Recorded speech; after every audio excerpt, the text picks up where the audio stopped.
two things that you mentioned there, two words really jumped out to me that I think are very important to the conversation today. One is engagement, and the other one is influence.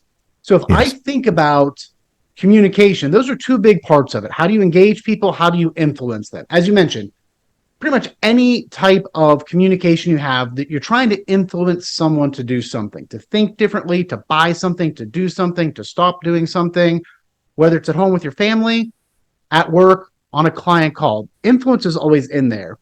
So as you think about those terms and more broadly communication and what it means to be a great and effective communicator, when somebody says that so and so is a great communicator, Rich, what comes to mind for you? What's the picture painted in your head?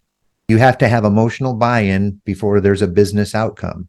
Any great communicator we commonly say that win their hearts before their minds. The science behind that is affect before effect, emotional connection or emotional buy-in before business outcome, and whatever that business is. You're speaking to a brain, and that operating system for all of us, regardless of how we're wrapped up and appear to the rest of the world, the operating system, the brain, processes information the same way.